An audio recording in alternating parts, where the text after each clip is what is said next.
Bienvenue au Forum Saint-Laurent sur la sécurité internationale.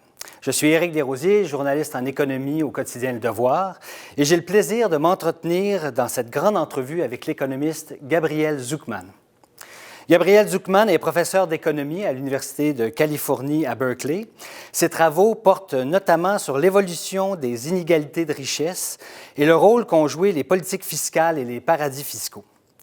À l'instar de son directeur de thèse de doctorat, Thomas Piketty, d'Emmanuel Saez, de Thomas Philippon ou d'Esther Duflo, Gabriel Zucman est l'un de ces fameux French economists dont raffole la gauche et qui rendent fou la droite aux États-Unis parce qu'ils aiment plonger dans des masses de données factuelles et historiques pour en tirer non seulement des leçons théoriques et une critique des règles actuelles, mais aussi des pistes de solutions pratiques. Gabriel Zucman est notamment l'auteur de La richesse cachée des nations, enquête sur les paradis fiscaux, publié aux éditions du Seuil, et co-auteur avec Emmanuel Saez du Triomphe de l'injustice, richesse, évasion fiscale et démocratie, publié également au Seuil en 2020 et qui sera au cœur de nos échanges aujourd'hui. Bonjour, Monsieur Zucman. Grand merci d'avoir accepté d'être parmi nous aujourd'hui. Bonjour, merci pour votre invitation. Comme je l'ai dit tout à l'heure, je l'ai même avec moi, votre plus récent ouvrage s'intitule « Le triomphe de l'injustice ». Je commence avec une question toute bête. Qu'est-ce que vous entendez par là? Qu'est-ce que c'est le triomphe de l'injustice? C'est la combinaison de deux phénomènes. D'une part, la montée des inégalités, de revenus, de patrimoine, qui est un phénomène mondial, qui a été particulièrement fort dans certains pays, mais qu'on observe de par le monde depuis les années 80. Et de l'autre, la baisse de la progressivité de l'impôt, le déclin de la progressivité fiscale, qui à nouveau est un phénomène qu'on observe peu ou prou dans tous les pays, mais qui a été particulièrement extrême aux États-Unis. Et c'est pour ça que dans ce livre, Le triomphe de l'injustice, on commence par disséquer le cas américain, parce que les États-Unis, c'est là où les inégalités de revenus et de patrimoine ont le plus augmenté depuis les années 80 et où la progressivité de l'impôt a le plus diminué. C'est-à-dire que les grands gagnants de l'économie contemporaine, de la mondialisation, ceux qui ont vu leurs revenus et leurs fortunes croître au taux le plus fort, ont aussi vu leurs impôts baisser le plus fortement au cours des 4 dernières décennies. Bon. Vous parlez des ménages les plus riches, vous parlez des multinationales. Quand on parle des inégalités, quand on parle de fiscalité ces temps-ci, on a beaucoup en tête les géants du web, ces grandes multinationales qui jouent à cache-cache avec les autorités du fisc. Donc, à quoi vous pensez exactement? Alors, sans doute, le phénomène le plus marquant en matière fiscale, c'est l'effondrement de l'impôt sur les sociétés et sur les grandes sociétés en particulier depuis les années 80-90. Par exemple, si vous regardez le taux moyen d'imposition des bénéfices des sociétés, en 1985, au niveau mondial, c'était 49%, le taux moyen d'impôt sur les sociétés. Aujourd'hui, on est à 22-23%. Donc, il a été divisé par plus de 2. Si on poursuit la tendance, en 2050, il n'y aura plus d'impôt sur les sociétés. Il y aura un taux zéro. Et le problème est le suivant. Qui a le plus bénéficié de ce phénomène? C'est les grandes sociétés multinationales, vous en avez cité certaines, les géants de la tech, par exemple. Et ce sont ces mêmes acteurs qui ont le plus bénéficié de la mondialisation. Les multinationales, c'est les grands gagnants de la mondialisation. Leurs actionnaires sont les grands gagnants de la mondialisation. Ces grands gagnants ont vu leurs impôts baisser quand les catégories sociales qui ont peu ou pas bénéficié de la mondialisation, les petites entreprises, les retraités, les travailleurs à bas salaire, ou qui même parfois ont souffert de la mondialisation, ces groupes-là ont eu tendance à voir leurs impôts augmenter, avec plus d'impôts sur la consommation, de TVA, des taxes sur les salaires, etc. Et tout le monde comprend que ça pose un problème. C'est-à-dire que si la mondialisation signifie toujours moins d'impôts pour ces grands gagnants et plus d'impôts pour ceux qui n'en bénéficient pas, ce n'est pas soutenable, que ce soit politiquement ou économiquement. Et donc, il y a urgence à, d'abord, essayer de quantifier ce problème d'injustice fiscale, qui est ce qu'on fait dans ce livre, Le Triomphe de l'injustice, avec mon co-auteur Emmanuel Saez, et ensuite à expliquer concrètement comment, en réalité, il est parfaitement possible de réconcilier la mondialisation, l'ouverture internationale d'un côté, et la justice fiscale, la taxation du capital, la progressivité fiscale de l'autre. Donc, c'est pour ça que la deuxième partie du livre, si vous voulez, s'articule autour d'un certain nombre de propositions. Mais si on en reste sur la question du constat, et si on parle des questions d'imposition des multinationales en particulier, donc j'ai mentionné le déclin des taux nominaux d'imposition. Une autre statistique qui est particulièrement frappante et qu'on explique dans l'ouvrage, c'est l'utilisation que font les multinationales des paradis fiscaux. C'est-à-dire qu'aujourd'hui, d'après les dernières données disponibles, près de 40% des bénéfices multinationaux sont enregistrés dans les paradis fiscaux. Les bénéfices multinationaux, c'est quoi? C'est les profits réalisés par les entreprises en dehors du pays où elles ont leur siège social. Donc, par exemple, les bénéfices d'Apple hors des États-Unis ou de BMW hors d'Allemagne. Au niveau mondial, 40% de cette masse de bénéfices chaque année qui est enregistrée en Irlande, aux îles Caïmans, aux Bermudes, etc., et sujette à un taux d'imposition typiquement de l'ordre de 5%. Ce qui fait qu'aujourd'hui, ces grands groupes, et c'est vrai pour la tech, mais ça va au-delà de la tech, de l'industrie du numérique. Ces grands groupes ont des taux effectifs d'imposition sur tous leurs bénéfices très faibles, de l'ordre de 10%. Par exemple, si vous regardez Alphabet, Amazon, Apple, Microsoft.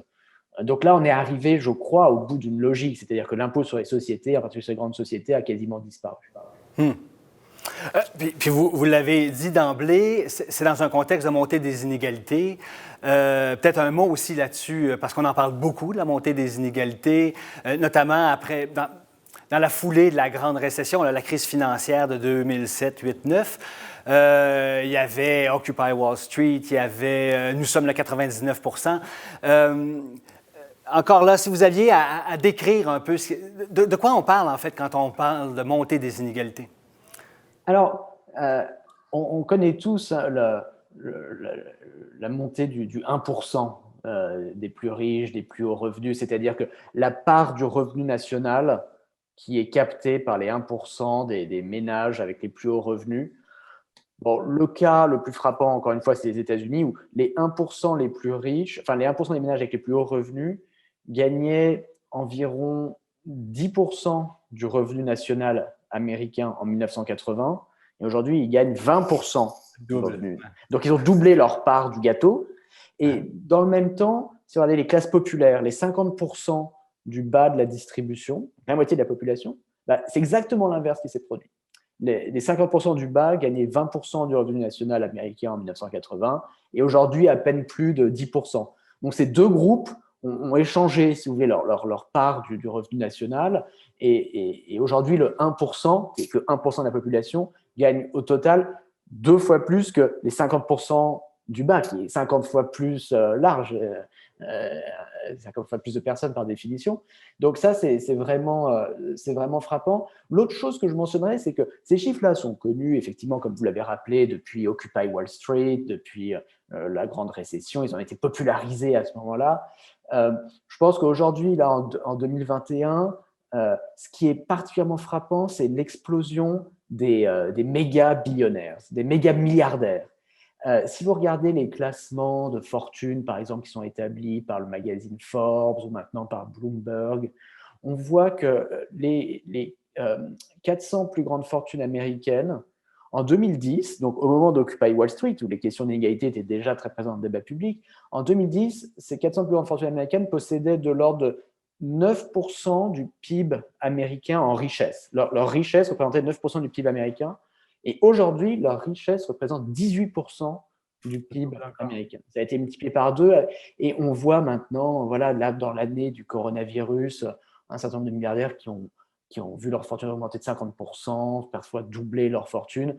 Et c'est un phénomène mondial qu'on retrouve aussi en Chine, en France. Enfin, vraiment, voilà, la montée des milliardaires, c'est la forme des inégalités là aujourd'hui.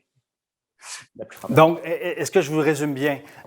C'est parce que les inégalités, en fait, pour que les inégalités croissent, ça peut bouger à chacune des extrémités, ça peut bouger partout.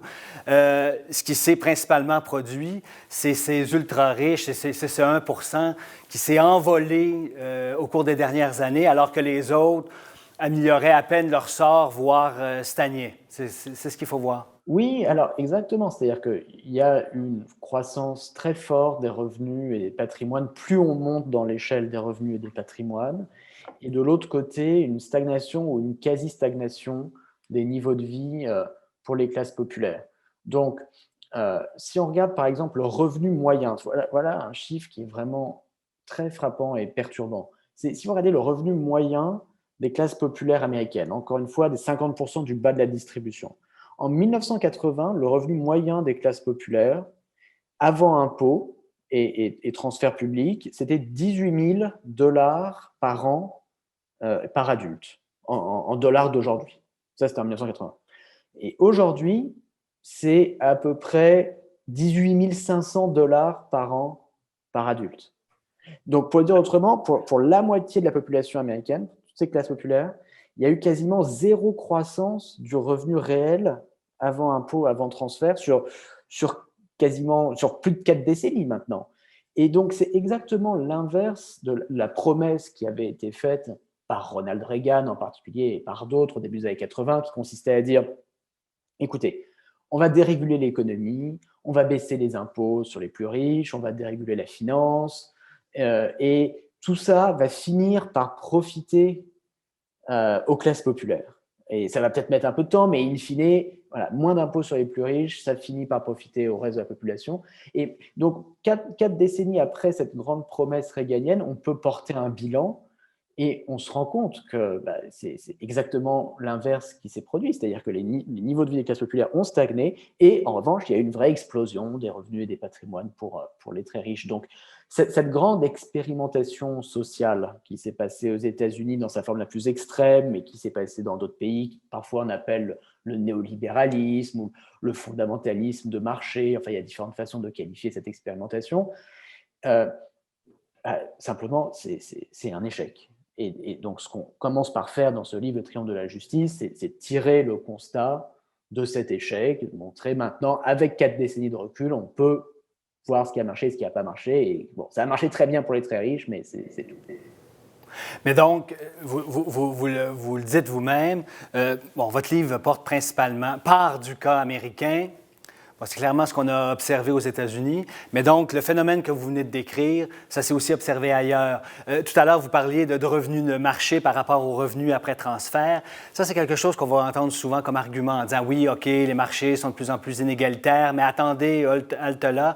Il faut voir l'action des gouvernements qui passent derrière. Ça peut être la fiscalité, ça peut être les transferts et tout ça.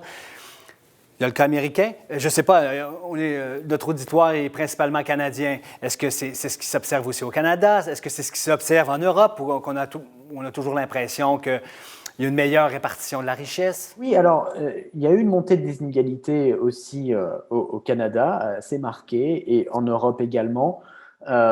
Moins forte qu'aux États-Unis, mais néanmoins tout à fait significative. Donc ça, c'est une chose. L'autre chose, c'est qu'effectivement, l'intervention du gouvernement, de la puissance publique, avec le système d'impôts et de dépenses publiques, réduit l'inégalité primaire des revenus. Ça, c'est vrai. Mais la question qui est plus intéressante, c'est comment est-ce que la redistributivité du système de prélèvement obligatoire a évolué au cours du temps. Et en réalité, à cause du déclin de la progressivité de l'impôt, on se rend compte que de plus en plus, le système fiscal, au lieu de limiter la montée des inégalités, au lieu de l'atténuer, au lieu de l'amortir, le système fiscal la renforce. Donc, c'est ce qui se passe quand les taux d'impôt sur les sociétés baissent, les taux marginaux d'impôt sur les plus hauts revenus baissent. C'est un nouveau moteur inégalitaire en fait qu'on a enclenché et qui consiste juste à rajouter du carburant sur l'incendie, en quelque sorte. Et donc, même si dans l'ensemble, le système de prélèvement, le système de taxes et de transfert réduit les inégalités à cause des dépenses publiques qui, elles, sont très équitablement réparties. En dynamique, les changements d'intervention de la puissance publique dans l'économie de marché ont plutôt eu tendance à renforcer dans la plupart des pays la montée des inégalités de revenus primaires. Pourquoi c'est un problème, tout ça? C'est un problème pour plein de raisons, et j'en ai déjà évoqué une qui est simplement la question basique, essentielle de la soutenabilité de la mondialisation. Et j'insiste sur le fait que voilà, je pense que tout le monde, y compris des gens de sensibilité conservatrice qui n'aiment pas forcément beaucoup l'impôt ou l'intervention du gouvernement dans l'économie, tout le monde peut être sensible à l'argument, c'est-à-dire que simplement, on ne peut pas continuer à avoir un processus d'intégration économique internationale qui non seulement ne bénéficie qu'à une certaine catégorie d'acteurs, mais ensuite les impôts viennent rajouter une couche d'injustice. Pour le dire autrement, c'est absolument essentiel si on veut que la mondialisation continue, c'est essentiel de s'assurer que ces grands gagnants payent plus d'impôts. Ou pour le dire encore autrement, une meilleure façon de le dire, c'est ça. C'est la façon dont les économistes et les décideurs politiques avaient vendu, en quelque sorte, la mondialisation, consistait à dire, on se rend bien compte que, bien sûr, on sait avec nos modèles que l'ouverture au commerce international, la mondialisation financière, ça va bénéficier à une petite catégorie d'acteurs et donc ça va contribuer à augmenter les inégalités. Les économistes en avaient bien conscience. Mais ils disaient toujours, mais ce n'est pas un problème, parce que la puissance publique peut ensuite taxer les gagnants pour compenser ceux qui seraient victimes de ce phénomène-là. Et c'est toujours été la façon dont on a pensé l'intégration économique internationale. Or, ce qui s'est passé, c'est l'exact opposé, l'exact inverse de ce processus-là. C'est-à-dire, au lieu de redistribuer des gagnants vers les perdants, on a fait l'inverse, on a redistribué des perdants vers les gagnants à coup de concurrence fiscale internationale, de délocalisation des bénéfices dans les paradis fiscaux, de réduction de la progressivité de l'impôt sur le revenu, et en même temps d'augmentation de taxes indirectes, d'augmentation des taxes sur les bas salaires, etc. Donc ça, je pense que tout le monde, même les gens qui n'aiment pas beaucoup l'impôt, peuvent comprendre que ce processus-là, si on n'en sort pas, ça nous conduit à une impasse. Mais donc une impasse parce que les populations, ceux qui ne profitent pas de cette mondialisation-là vont se rebeller. Une impasse concrètement parce que ça ne peut qu'alimenter un divorce très fort qu'on observe depuis une dizaine d'années avec le Brexit, avec l'élection de Donald Trump aux États-Unis, un divorce très fort entre les classes populaires et les formes d'intégration économique internationale qui existent, que ce soit l'Union européenne en Europe, donc ou la mondialisation plus généralement. Donc ça peut qu'alimenter un repli protectionniste, parfois xénophobe, nativiste, très violent, et on est en plein dedans aujourd'hui. Mais moi, ce que je veux dire, et ce qui est plus important que ça, c'est que c'est pas du tout une fatalité. C'est-à-dire que il y a un discours qui est devenu dominant au cours des 20 dernières années, qui consiste à dire finalement, c'est la seule façon dont la mondialisation peut fonctionner. La forme de mondialisation qu'on connaît aujourd'hui, avec cette concurrence fiscale de chaque pays contre tous, avec ces paradis fiscaux, avec cette industrie de l'optimisation de l'évasion fiscale, avec cette opacité financière, certaines personnes disent finalement c'est inévitable. Qu'est-ce que vous voulez? Chaque pays va toujours essayer d'attirer de l'activité, des bénéfices en offrant moins d'impôts que ses voisins, et qu'est-ce que vous voulez y faire? Et je crois que ce discours est foncièrement dangereux pour les raisons qu'on a évoquées, mais aussi et simplement factuellement erroné. C'est-à-dire que la forme de mondialisation qui existe aujourd'hui, c'est une forme parmi beaucoup d'autres formes possibles de mondialisation. Et on a fait certains choix collectivement. On a choisi par exemple la concurrence fiscale au lieu de la coordination. C'est des choix qui ont été faits de façon plutôt inconsciente, pas de façon très démocratique, ou en tout cas qui n'ont pas été débattus de façon très transparente ou rationnelle. Et il est urgent de revenir là-dessus, de dire, bon, ben, ces choix qui ont été faits depuis les années 80, cette forme de mondialisation qu'on a, est-on bien sûr que c'est la meilleure, la plus soutenable, la plus juste, et est-ce qu'on ne pourrait pas faire mieux? Et ben, moi, je suis sincèrement convaincu qu'il y a beaucoup d'autres formes plus soutenables et plus justes de mondialisation, avec de la transparence financière plutôt que de l'opacité, de la coordination, de l'harmonisation fiscale plutôt que de la concurrence. Et donc, c'est pour ça qu'on a écrit ce livre, c'est pour dire, voilà cette forme de mondialisation alternative, et voilà comment on pourrait en fait assez vite basculer dans cette autre forme de mondialisation qui réconcilierait les peuples avec l'ouverture économique internationale. Bien, ça m'amène naturellement justement à vous poser la question des causes de ce que vous avez décrit. Quand on parle d'inégalités, de montée des inégalités, souvent ce qu'on entend, on va dire, bon, c'est la mondialisation, la délocalisation de certains emplois dans les pays en voie de développement. On va parler aussi des nouvelles technologies qui offrent une prime à ceux qui sont capables de jouer avec ces nouvelles technologies-là, mais qui déqualifient les autres, qui se retrouvent donc dans les secteurs de services moins payants et tout ça. Donc, on dit vraiment, c'est comme si c'était des forces de marché qui étaient là.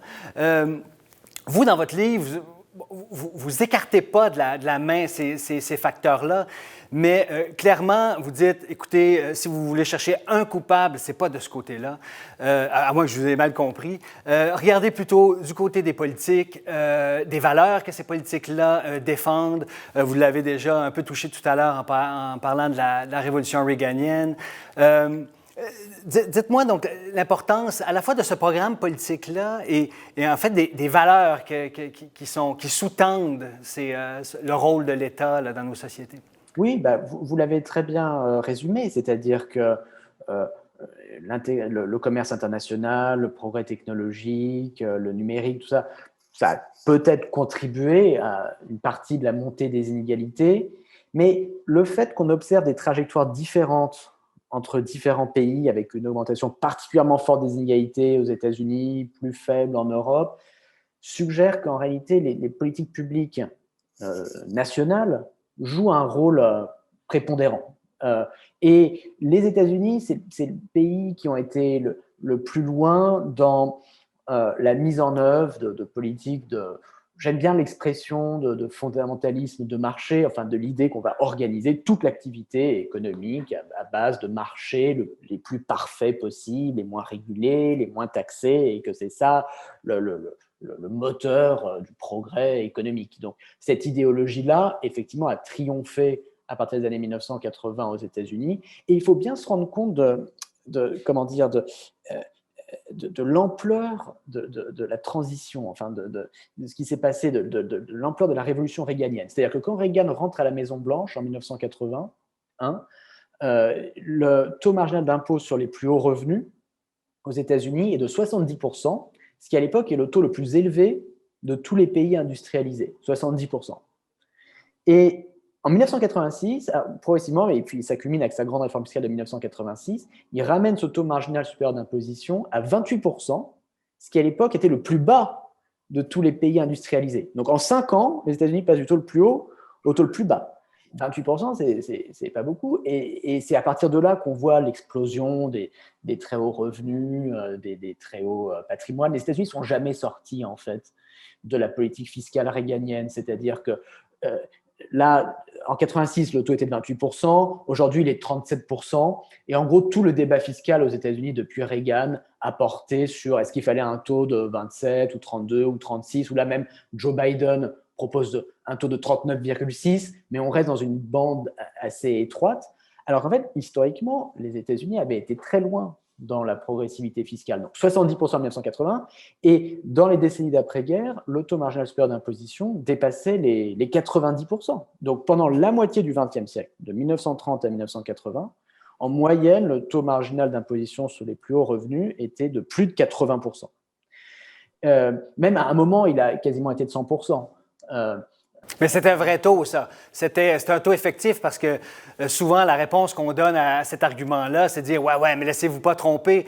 Il y avait toutes sortes de façons de contourner cet impôt-là. Il n'a jamais été si élevé que ça. » Alors, tout à fait. Alors, pour bien comprendre cette politique américaine de taux quasi confiscatoire sur les très hauts revenus, il faut revenir au célèbre discours de Franklin Delano Roosevelt au Congrès en 1942. Il va au Congrès et il dit « Écoutez, Moi, je pense que en cette période très grave, difficile pour la nation, aucun Américain ne devrait avoir un revenu après impôt de plus de 25 000 dollars. Et je propose donc de créer un taux marginal d'imposition de 100% sur tous les revenus au-delà de 25 000 dollars de l'époque, ce qui correspond à plus d'1 million de dollars d'aujourd'hui. Sur tous les revenus, y compris les revenus qui par ailleurs étaient exonérés d'impôts sur le revenu, les intérêts d'obligations publiques, etc. Tout. Et donc, on comprend avec ce discours quelle était la motivation pour ces taux confiscatoires ou quasi confiscatoires sur les très hauts revenus. C'était effectivement pas de prélever des recettes fiscales. L'idée, c'était de comprimer la distribution des revenus. Aucun Américain ne devrait gagner plus que X. Et pour les décourager de gagner plus, on va taxer à 100% tous les revenus au-delà de plusieurs millions de dollars d'aujourd'hui. Et en d'autres termes, ce que FDR propose, c'est un revenu maximal légal. En réalité, les États-Unis sont la démocratie qui a été le plus près de mettre en œuvre un revenu maximal légal. Les parlementaires américains, quand ils entendent ce discours de Roosevelt, bon, ils hésitent un petit peu, sont un peu estomaqués, ils se disent 100%, c'est quand même peut-être un peu trop, mais enfin, ils se mettent d'accord sur 91%, un taux marginal de 91%, ce qui n'est quand même pas très loin de 100%, et ce taux de 91% reste en vigueur dans les années 50 jusqu'au début des années 60. Et donc, ça a été, si vous voulez, une idée qui était quasiment consensuelle dans les États-Unis du milieu du XXe siècle, cette idée d'utiliser le système fiscal pour réguler les inégalités, pour empêcher certains individus d'accumuler trop de richesses ou trop de revenus. Et pour comprendre pourquoi cette idée était si populaire pendant la moitié du XXe siècle, il faut revenir quasiment à la Révolution américaine. Et en fait, on se rend compte que cette idée-là traverse l'histoire des États-Unis depuis au moins le XVIIIe siècle. C'est-à-dire, ça correspond à l'idée qu'une accumulation excessive de richesses, c'est quelque chose qui est néfaste, qui est corrosif pour une démocratie, pour les institutions républicaines. Pourquoi ? Parce que la richesse, c'est le pouvoir, et donc une concentration excessive des richesses, ça signifie une concentration excessive du pouvoir. Bien sûr, du pouvoir économique, mais aussi du pouvoir politique, du pouvoir d'influencer les politiques publiques, du pouvoir d'influencer l'idéologie dominante en achetant ou en créant des médias, du pouvoir d'influencer le fonctionnement des marchés en rachetant des concurrents, du pouvoir de payer moins d'impôts en combattant l'administration fiscale, en embauchant les meilleurs avocats, etc. Et cette idée que, du coup, la concentration extrême du pouvoir, c'est un risque pour le bon fonctionnement de la démocratie, le bon fonctionnement de l'économie de marché. Cette idée, on la retrouve même dans les écrits, par exemple, de James Madison. James Madison, qui est le père de la Constitution américaine, qui pourtant est un héros encore aujourd'hui pour les républicains, pour les conservateurs d'aujourd'hui. James Madison lui-même, il écrit à la fin du XVIIIe siècle que le rôle des partis politiques, ça devrait être d'empêcher l'accumulation excessive de richesses par une petite minorité de citoyens. Et cette idée-là, traverse les États-Unis, elle triomphe, disons, de Roosevelt dans les années 30 jusqu'à Reagan, et Reagan prend l'exact contre-pied en disant non, pas du tout, les impôts, au contraire, il faut les réduire au minimum, c'est ça qui va créer de la prospérité, de la croissance.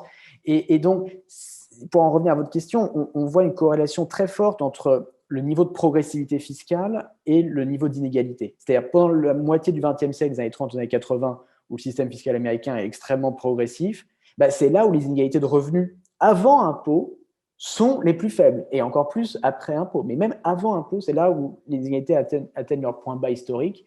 Et à l'inverse, c'est depuis la révolution réganienne qu'on a eu cette augmentation spectaculaire de la part du 1% et un retour au niveau d'inégalité qu'on observait dans les années 20 avant la politique fiscale de Roosevelt. Donc, c'est le monde à l'envers. Hein? Habituellement, on a l'impression de...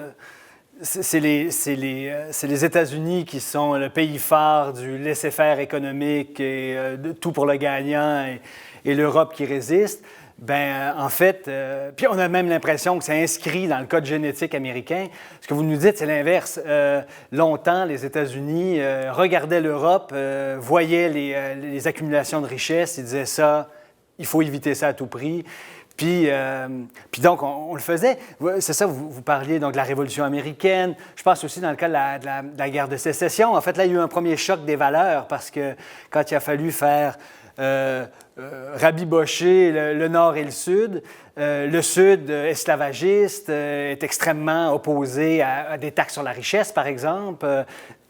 Et donc, c'est à cette occasion-là qu'on a peut-être lâché un peu de l'Est. Alors, il y a toujours eu un peu cette tension-là, mais durant l'après-guerre, après la Deuxième Guerre mondiale, qu'on soit démocrate ou républicain, ça faisait partie des valeurs américaines d'empêcher les ultra-riches de partir en orbite, là. Vous l'avez très bien dit, c'est-à-dire qu'il y a toujours eu deux traditions au sein des États-Unis en conflit. Comme dans tous les pays, il y a toujours une multiplicité de traditions. C'est-à-dire que parfois, on entend des discours simplistes, consistent à dire « Oh, les Américains sont foncièrement anti-impôts ». Vous voyez, les États-Unis ont été fondés sur une révolte fiscale, la Boston Tea Party, et puis voilà, les Américains détestent les impôts, alors que les Européens adorent les impôts, ou les Canadiens. Enfin, tous ces discours-là n'ont vraiment aucun sens. En réalité, au sein de chaque pays, il y a toujours une multiplicité de trajectoires, de traditions et d'attitudes vis-à-vis des impôts différentes, bien sûr. Et dans le cas américain, on peut simplifier cette histoire très complexe en disant qu'il y a deux traditions qui s'opposent. Il y a la tradition que j'ai évoquée qui va de Madison à Roosevelt, à aujourd'hui quelqu'un comme Bernie Sanders, qui consiste à dire voilà, c'est le devoir de la puissance publique de limiter l'augmentation des inégalités parce qu'on ne veut effectivement pas ressembler à atteindre des niveaux d'égalité qui étaient ceux qu'on pouvait observer en Europe au XVIIIe siècle, au XIXe siècle, dans l'Europe aristocratique. Et nous, les États-Unis, en tant que pays démocratique, républicain, voilà, on ne veut pas en arriver là et on va utiliser l'impôt pour éviter de ressembler trop aux Européens. Donc, il y a cette tradition-là. Et puis, il y a l'autre tradition polaire, qui est la tradition effectivement anti-impôt, anti-gouvernementale, et qui s'est exprimée de façon particulièrement virulente dans les États et avant ça dans les colonies du Sud esclavagistes, où en fait ce sont les grands propriétaires terriens du Sud esclavagistes qui ont bâti la rhétorique anti-impôt, qui a continué ensuite à infuser sous des formes diverses et variées jusqu'à aujourd'hui. Ils étaient particulièrement préoccupés, ces propriétaires esclavagistes, par la crainte que le gouvernement fédéral puisse utiliser le système fiscal pour abolir l'esclavage. Par exemple, ils avaient très peur que le gouvernement dise on va mettre des taxes sur les esclaves pour juste décourager l'esclavage, une façon détournée d'abolir l'esclavage. Et donc, eux, pendant des décennies, ils ont expliqué pourquoi les impôts, c'était confiscatoire, ça allait entraver la prospérité, c'était une atteinte au sacro-saint droit de propriété, en particulier les impôts directs sur le revenu, sur les patrimoines. Et donc, quand on regarde le système fiscal des colonies esclavagistes, ensuite des États esclavagistes avant la guerre de sécession, et on le compare aux systèmes fiscaux des États du Nord, on voit une très forte différence. C'est-à-dire qu'au XVIIIe siècle et la première moitié du XIXe siècle, les États du Nord, par exemple le Massachusetts, ont une fiscalité qui est déjà assez progressive, moderne pour l'époque, avec des impôts sur les fortunes, avec des impôts sur les revenus. Et au contraire, les États esclavagistes du Sud ont une fiscalité extrêmement archaïque, avec que des taxes indirectes, aucun impôt direct sur les patrimoines, sur les revenus. Et donc, c'est ça la source profonde du discours anti-impôt, anti-gouvernement qui est encore si présent aujourd'hui aux États-Unis. Il y a ce conflit des traditions et voilà, des va-et-vient. Et Reagan, lui, il a réussi à moderniser le discours anti-impôt qui existait depuis des siècles aux États-Unis et voilà, le mettre au goût du jour dans les années 80. On est peut-être en train d'en sortir, on va peut-être revenir dans ce mouvement de balancier vers cette autre tradition de progressivité fiscale. À voir. Vous l'avez dit, je pense, d'entrée de jeu, cette forme-là de mondialisation, ces grandes tendances-là en matière d'inégalité, de fiscalité, c'est pas une fatalité. C'est pas une loi naturelle, il n'y a pas de raison que ça continue comme ça. Et votre ouvrage vraiment se fait en deux temps. On documente la nature du problème, puis ensuite on se donne de l'espace pour proposer toutes sortes de pistes de solutions. Puis certaines solutions qui sont vraiment très étonnante quand on a l'habitude de suivre ces questions-là. Je pense entre autres justement là, au fameux problème de ces multinationales qui réussissent toujours à à ruser avec le système fiscal. Je pense que vous le dites bien dans votre papier, dans votre livre. On présente souvent ça comme le fait d'une délocalisation de la production, des emplois et tout ça. Essentiellement, les paradis fiscaux, c'est pas ça. Les paradis fiscaux, c'est une délocalisation des profits. Si vous allez voir dans les îles Caïmans ou aux Bermudes ou aux Bahamas, on produit pas de téléphone cellulaire, il n'y a pas de recherche et développement qui se fait. C'est totalement artificiel, ces trucs-là. Et donc, vous dites, en fait, il y a une solution fort simple. Les États sont souverains de leur politique fiscale. Il n'y a rien qui les empêche détaxer, d'augmenter l'impôt sur les revenus des grandes entreprises. On va fixer un seuil. Maintenant, on dispose de nouveaux outils pour avoir une idée justement de l'ampleur de leurs profits. Puis si on se rend compte que les Apple, Facebook et Amazon de ce monde payent pas au moins ce qu'ils paieraient normalement aux États-Unis, ben go! Le gouvernement s'arroge, on sait combien vous enregistrez de profits à gauche et à droite, on s'arroge le droit de vous taxer jusqu'à hauteur d'un seuil normal d'impôt. Je l'explique tout croche, je suis désolé, vous allez le faire beaucoup mieux que moi. Expliquez-moi donc cette idée, comment est-ce qu'on peut ne pas attendre que la communauté internationale s'entende sur des nouvelles règles internationales en matière de fiscalité et que les gouvernements pourraient, demain matin, décider, ça suffit, les entreprises seront taxées à hauteur de 30, 40, 50 %, on en conviendra démocratiquement. Puis go, on se met à les taxer. C'est une idée très importante, effectivement. Et le point de départ, c'est que les défis fiscaux qui ont été créés par la mondialisation actuelle, évidemment, la meilleure façon de les régler, c'est de la coopération internationale, c'est des accords internationaux, c'est de l'harmonisation. Ça, d'accord. Mais une fois qu'on a dit ça, on n'a pas dit grand-chose, parce que toute la question, c'est comment est-ce qu'on y arrive? Comment est-ce qu'on arrive à de l'harmonisation internationale? Et quand on regarde historiquement comment ça s'est produit, par exemple, il y a eu des progrès en matière de lutte contre le secret bancaire une dizaine d'années, on voit que souvent, à la base, au point de départ, il y a des actions unilatérales d'un ou de certains pays qui tapent du poing sur la table et qui disent non, mais nous, on va faire différemment, on va taxer différemment, et puis ça crée un mouvement qui ensuite peut conduire à un accord international. Donc, en l'occurrence, ce qui est très important de comprendre, c'est que les pays, n'importe quel pays, par exemple le Canada, tout seul dans son coin, peut prendre aujourd'hui des mesures unilatérales pour taxer les multinationales. Alors, comment? Étape numéro 1, c'est définir ce qu'on appelle le déficit fiscal des multinationales. C'est-à-dire, pour chaque multinationale, on peut calculer son déficit fiscal. C'est quoi le déficit fiscal? C'est la différence entre ce qu'une entreprise devrait payer en impôts si elle était sujette à un taux minimum d'imposition, disons de 25%, pays par pays. Dans chacun des pays où elle enregistre des bénéfices, si ces bénéfices étaient taxés à au moins 25%, cette entreprise devrait payer une certaine somme d'impôts au niveau mondial. Puis on peut comparer ce montant théorique à ce que cette entreprise paye effectivement en impôts. La différence entre ces deux chiffres, c'est le déficit fiscal. Bon. Alors, ce qui est très important de comprendre, c'est que ce déficit fiscal, les administrations fiscales peuvent le calculer pour chaque entreprise individuellement. Ensuite, la deuxième étape, c'est-à-dire si un déficit fiscal, il faut le collecter. Il faut aller le prélever. Donc, par exemple, le Canada pourrait dire nos multinationales, les multinationales canadiennes, nous allons prélever 100% de leur déficit fiscal. Voilà. 100% de la différence entre ce qu'elles auraient dû payer et ce qu'elles ont payé, ça va être un impôt supplémentaire que le Canada va prélever. Et là, encore une fois, l'information existe, rien n'empêche le Canada de faire ça.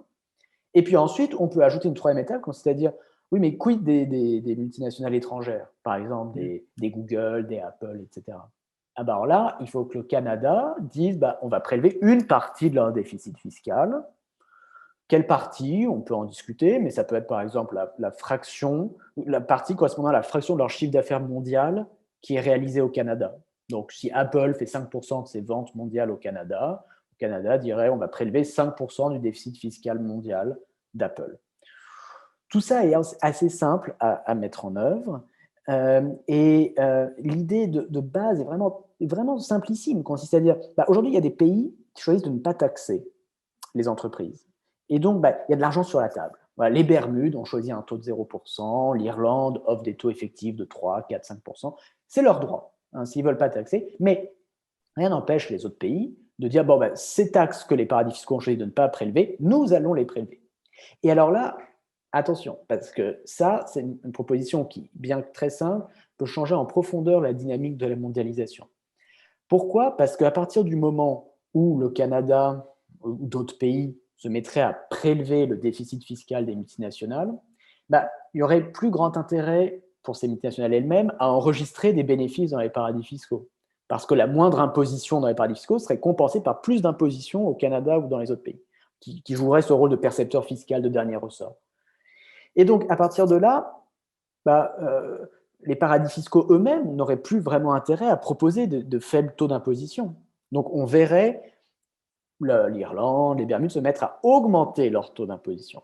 Donc, en rupture avec la course au moins-disant fiscal qu'on a observé depuis les années 80, on verrait se mettre en marche une course au mieux-disant fiscal, une augmentation des taux d'impôt sur les sociétés.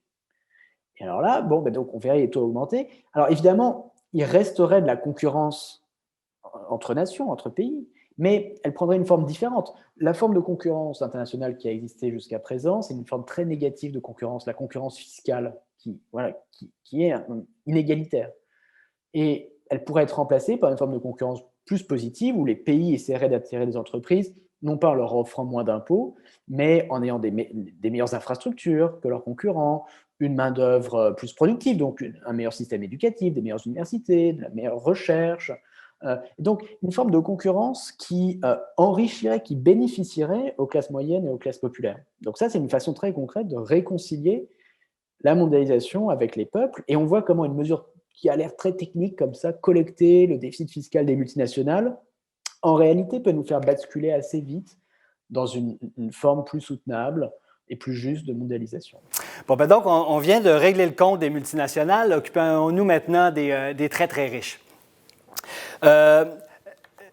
Encore là, je pense qu'il n'y a pas vous savez bien vulgariser les choses, donc il y a moyen d'éviter que ça soit trop technique, mais vous soulignez comment, quand on parle de l'impôt sur les plus riches, on a souvent tendance à faire une fixation sur le taux marginal, sur leur revenu, là, le 90 % que vous avez évoqué tout à l'heure.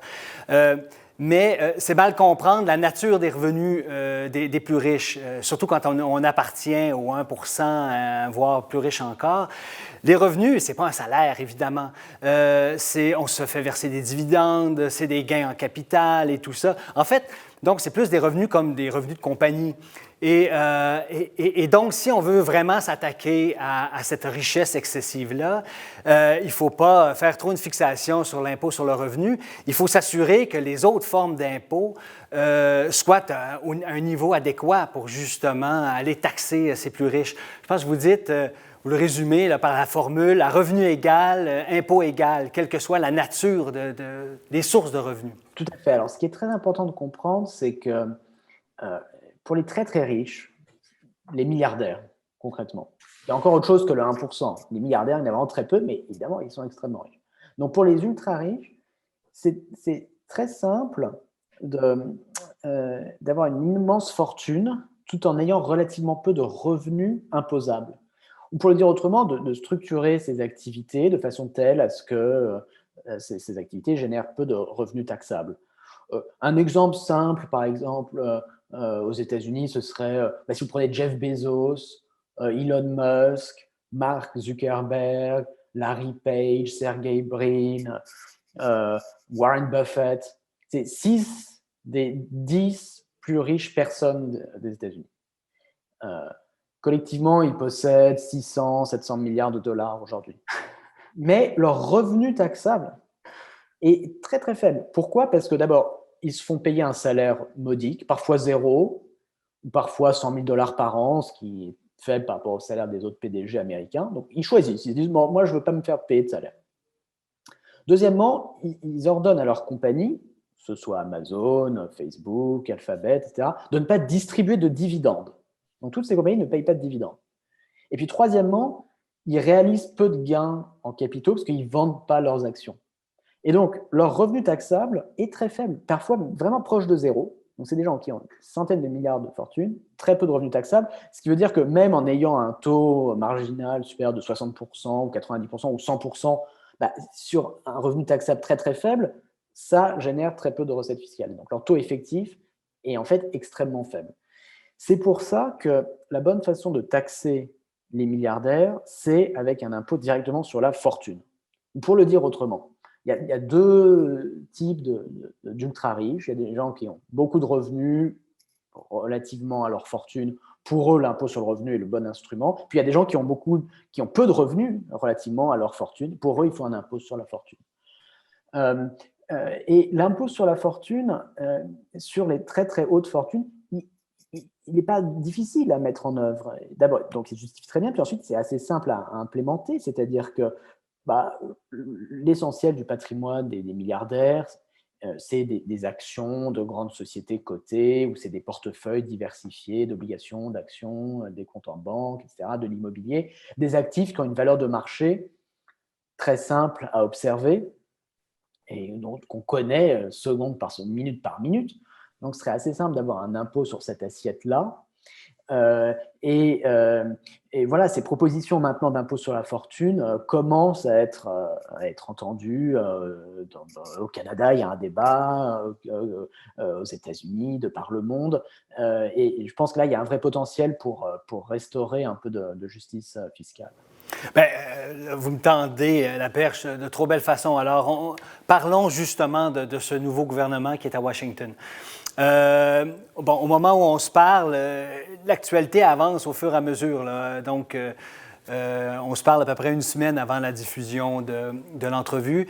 Demain, je crois, on s'attend à ce que Joe Biden annonce des nouvelles propositions là, de taxes sur le gain en capital. Là. Donc, sur les placements qu'on fait, sur une maison, je ne sais pas.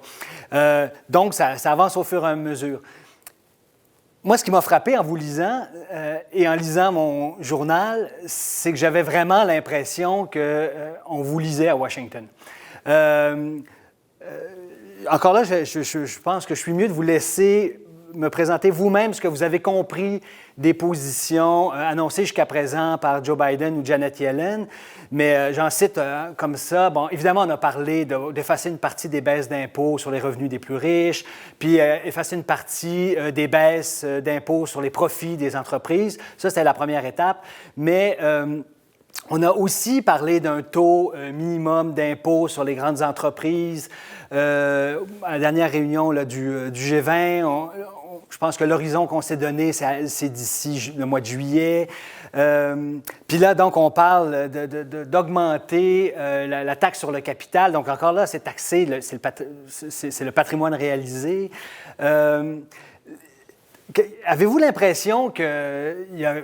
Je ne sais pas, moi, qu'à Washington, on a, comme je vous dis, on va le résumer comme ça, on vous a lu, on vous a entendu, puis on est en train de passer à l'action?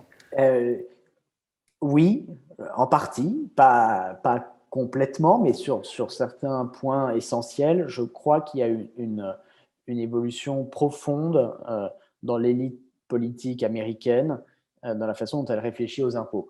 Et alors, concrètement, nous, ce qu'on explique dans le livre, peut-être l'idée la plus importante, c'est-à-dire que la concurrence fiscale, l'optimisation fiscale, l'évasion fiscale, ce ne sont pas des lois de la nature, ce ne sont pas des lois naturelles, ce ne sont pas des choses qui existent là, comme les étoiles, c'est des choix de politique publique.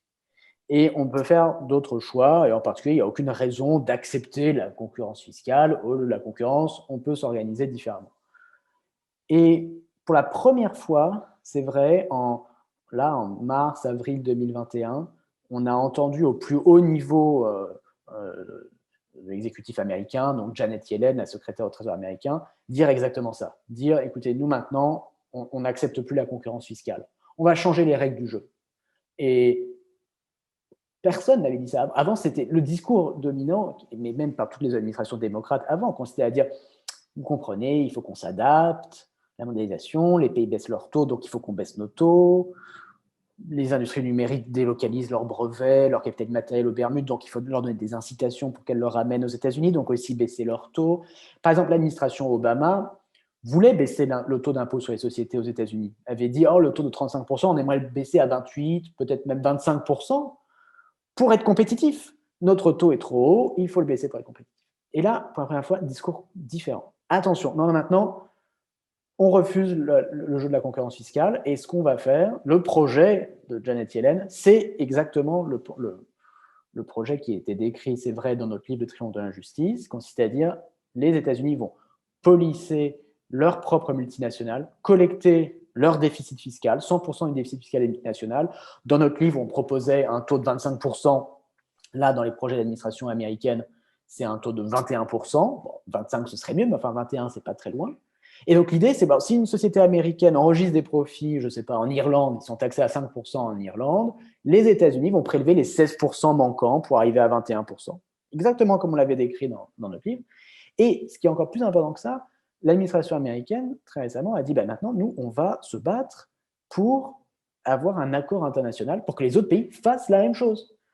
Et il y avait déjà un embryon de discussion à l'OCDE sur ces questions d'impôt minimum, mais les taux qui étaient discutés avant la nouvelle administration américaine, c'était des taux de 12%, entre 8 et 15. Enfin, en gros, c'était autour de 12%. Et là, les États-Unis, quand ils disent non, mais nous, on veut 21%, vous comprenez bien que c'est très différent. 12%, c'est le taux irlandais, donc c'est-à-dire le taux minimum, c'était le plus bas aujourd'hui quasiment des pays de l'OCDE. 21%, ça ferait une véritable différence. Et donc là, on voit qu'on est à la croisée des chemins. C'est-à-dire que c'est tout à fait possible que dans les années qui viennent, on voit ce processus de course au mieux-disant fiscal commencer à s'enclencher s'il y a une vraie volonté politique aux États-Unis et dans les autres pays de collecter le déficit fiscal des multinationales. Donc là, il y a eu des vrais progrès, c'est-à-dire à la fois dans le discours, dans l'idéologie, dans les mesures concrètes qui sont proposées. Sur d'autres aspects, les choses avancent quand même plus lentement. En particulier, sur la question de l'impôt sur les très grandes fortunes, on voit que cette idée est extrêmement populaire. Alors, c'est vrai au Canada, c'est vrai en France, c'est vrai aux États-Unis. Quand on demande aux électeurs, qu'est-ce que vous pensez de l'idée d'un impôt sur les fortunes de plus de 50 millions de dollars de patrimoine? Aux États-Unis, par exemple, il y a 80% des électeurs démocrates qui sont en faveur et plus de 50% des républicains et des indépendants qui disent oui, moi je suis en faveur d'un impôt sur les très grandes fortunes. Une immense majorité. Et là, l'élite politique américaine est encore trop déconnectée de ce qu'expriment les électeurs. Et ils n'ont pas encore, dans le camp Joe Biden, ils n'ont pas encore compris tout à fait pourquoi, en fait, c'était important aujourd'hui, au moment de l'explosion des méga milliardaires, d'essayer de les taxer. Donc, c'est là où on peut encore progresser. Mais à mon avis, on va y arriver. C'est-à-dire que c'est les mêmes personnes qui, il y a 5 ans, 10 ans, disaient la concurrence fiscale internationale, c'est inéluctable et voilà, il faut s'adapter, qui maintenant disent ah ben non, en fait, pas du tout, on peut faire différemment. Moi, je pense que dans 5 ans, 10 ans, les mêmes personnes qui aujourd'hui disent l'impôt sur les grandes fortunes, c'est utopique, ça ne peut pas marcher, etc., disons ah non, ça peut marcher, si on s'y met, on peut créer l'information, les outils de contrôle fiscal qui vont faire qu'un impôt de cette nature fonctionnerait bien en pratique. Parce que, vous l'avez bien dit, une partie du problème est venue avec ce grand changement idéologique qui est arrivé au début des années 80, comme un changement d'optique, un changement de lecture de la réalité puis des besoins. Ça s'appuyait aussi, j'imagine, sur des discours d'experts, sur justement des gens qui aidaient, qui formaient les idées. Avez-vous donc l'impression que là-dessus, les bases théoriques, les bases économiques, est-ce que donc au niveau des idées, des valeurs, vous le disiez dans le cas d'FDR, de Franklin Delano Roosevelt, c'était vraiment une valeur. On disait, on ne conçoit pas une société où il y aurait une société américaine où il y aurait des ultra-riches qui seraient totalement dans une classe à part. Ça serait nocif, ça serait toxique pour la démocratie. Sentez-vous, donc au niveau des idées, de la pensée, des valeurs, ce cheminement-là? Vous dites, dans les sondages, la population semblerait prête, en fait. Les élites politiques hésitent.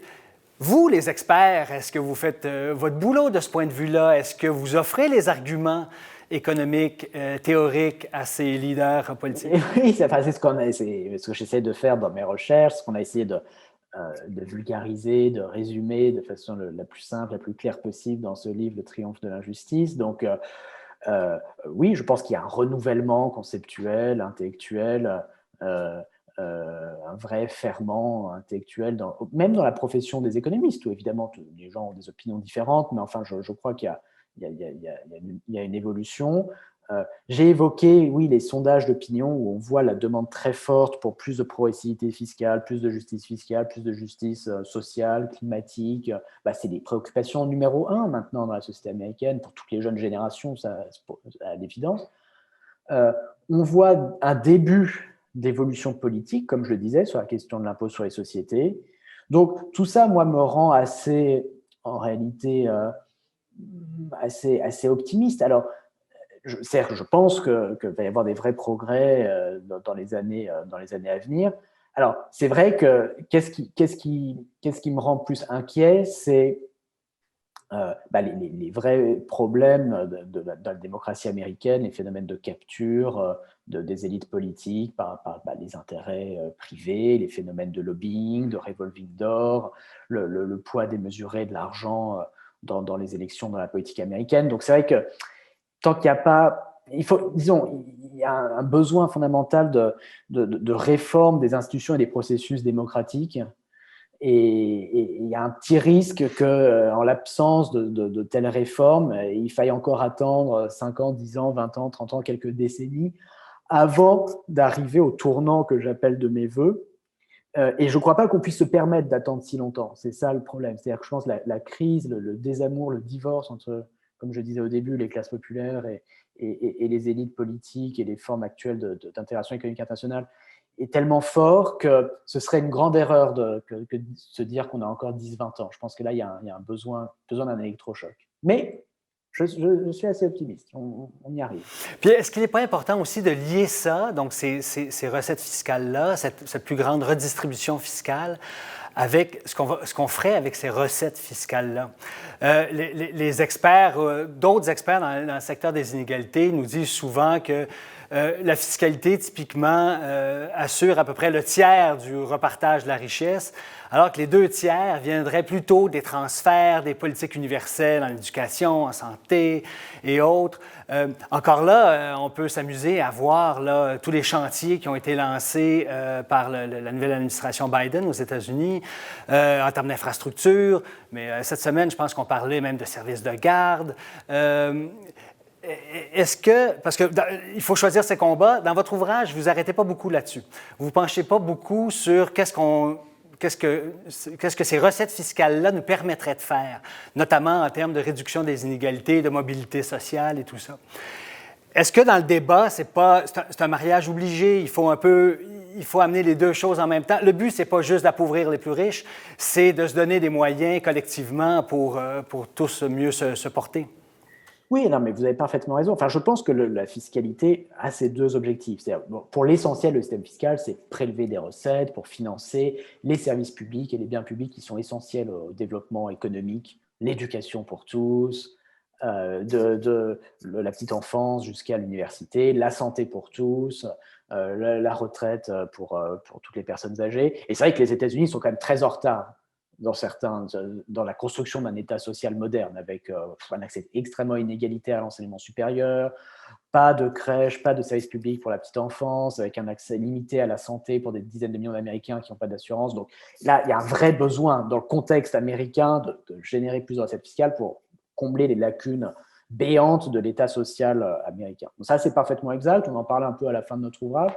Mais c'est vrai que ce qu'on voulait faire, c'était de mettre l'accent sur l'autre rôle de la fiscalité qui est plus limité, mais qui a aussi été plus oublié, qui est d'utiliser le système fiscal pour réguler l'économie de marché, réguler la dynamique des revenus et des patrimoines, réguler les inégalités. En gros, on a voulu rendre à nouveau pensable ce qui avait été pensé pendant si longtemps, ces taux quasi confiscatoires de 100%. Il y a une certaine amnésie collective aux États-Unis où la plupart des gens, c'est vrai, après des dizaines d'années où on leur a répété que l'impôt était mal et tous ces think tanks conservateurs et toute cette propagande, et en fait, ont complètement oublié leur propre histoire. Ou même oublié que ça existait. Et donc, nous, ce qu'on voulait dire, c'est, attention, pourquoi est-ce que ces politiques-là ont été pensées, ont été mises en œuvre, quelle était la logique, quels sont les mérites et les inconvénients de cette politique, et est-ce qu'on peut essayer de réfléchir à ces questions avec des chiffres, maintenant avec le recul et les statistiques dont on dispose aujourd'hui, rendre à nouveau pensable ce qui a été pensé pendant si longtemps, aider les États-Unis et du coup le reste du monde, bien sûr, à renouer avec cette tradition-là, en tout cas à la regarder, à dire, bon, de façon apaisée, quel bilan on peut en tirer, comment on peut l'adapter à la situation actuelle. Et bon, c'était ça notre objectif dans ce livre, ce qui n'empêche pas, bien sûr, encore une fois, que collecter des ressources, des recettes fiscales, c'est l'objectif numéro un, c'est le système fiscal, bien sûr.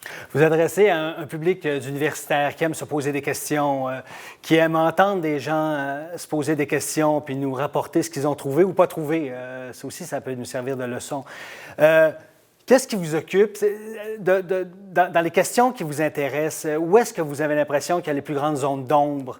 Qu'est-ce qui mérite le plus d'être creusé, d'être exploré, d'être testé? C'est vrai que moi, ce qui m'intéresse beaucoup, c'est en fait des questions assez pratiques. C'est-à-dire, disons que je me vois un peu comme, en quelque sorte, comme un plombier. Si vous voulez, dans le système fiscal, il y a des fuites, il y a de l'évasion fiscale, de la conversion fiscale de l'utilisation. Et puis, là où les économistes peuvent se montrer utiles, c'est en gros en réglant les fuites, en intervenant, en disant comment bien structurer les impôts pour que s'il y a une demande de progressivité et de justice fiscale, cette demande puisse être mise en œuvre, puisse être mise en application et que ça marche en pratique. Par exemple, Esther Duflo, qui a gagné le prix Nobel d'économie il y a 2 ans, a cet article célèbre sur l'économiste comme plombier, The Economist as a Plumber.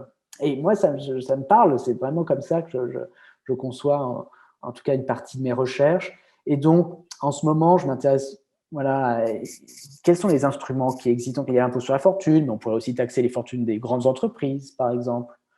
Pas seulement celles des particuliers, ou alors comment taxer les gains en capitaux, comment faire en sorte que les contributeurs aux revenus ne puissent pas de toute façon permanente reporter la réalisation de leurs gains. Enfin, des sujets assez concrets de techniques fiscales qui peuvent sembler comme ça un peu ennuyeux, un peu technique, un peu abstrait, mais qui en réalité sont essentiels pour réconcilier les citoyens avec l'action publique. Pourquoi? Ça peut sembler un peu grandiloquent, mais dans nos démocraties modernes, le gouvernement, la puissance publique prélève 30, 40, 50% de tout ce qui est produit chaque année, du PIB, de toute la richesse qui est produite chaque année, en impôts et en transferts divers et variés, puis redistribue 30, 40, 50%.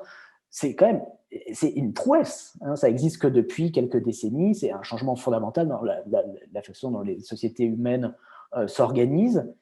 Et pour que ce soit soutenable, il faut que ça marche le mieux possible.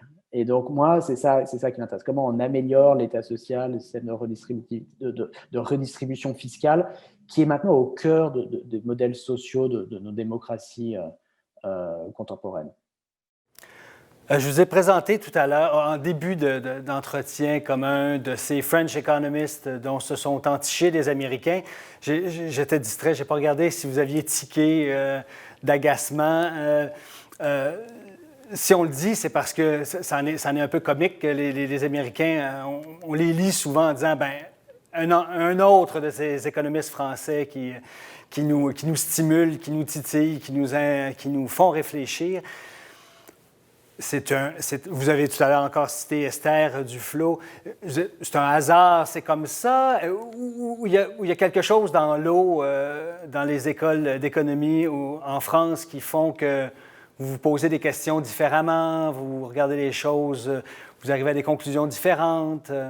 C'est quoi votre recette? Non, je suis pas vraiment sûr qu'il y ait une spécificité des économistes français. D'abord, je pense qu'il y a beaucoup d'économistes qui se sont intéressés depuis très longtemps aux questions d'inégalité au Canada, au Québec, aux États-Unis, en France, et c'est certainement pas les économistes français qui ont inventé ce champ d'études. Il y a des études pendant des décennies de Tony Atkinson au Royaume-Uni, par exemple. Simon Kuznets, un économiste russe qui avait émigré aux États-Unis, c'est le premier qui, dans les années 50, a construit des séries sur l'évolution de la part des revenus touchés par les 1%, etc. Donc, et puis même, depuis les années 90, il y avait beaucoup d'économistes universitaires qui s'intéressaient, qui voyaient bien que les inégalités étaient à la hausse et qui voulaient comprendre. Donc, honnêtement, là, franchement, les économistes français n'ont pas forcément inventé grand-chose.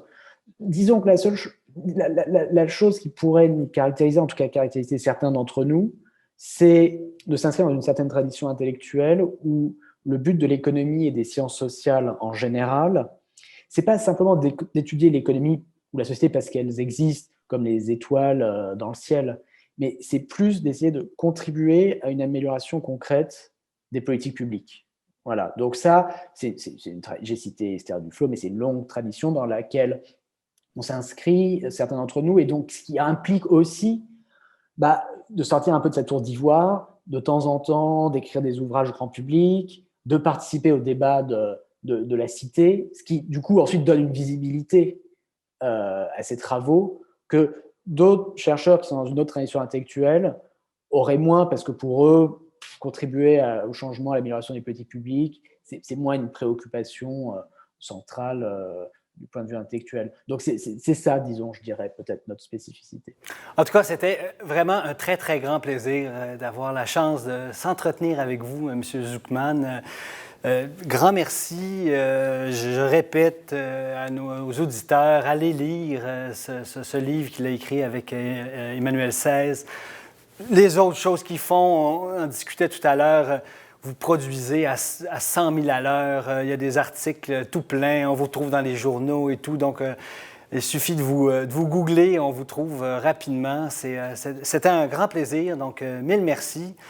Au plaisir de se retrouver à une autre occasion. Donc, j'en profite aussi pour remercier notre auditoire qui nous a suivis durant ces échanges. Je vous invite aussi à rester, en fait, à nous revenir à 13 heures pour la table ronde étudiante du Forum Saint-Laurent en vous inscrivant sur le site fsl.québec. Alors, à plus tard.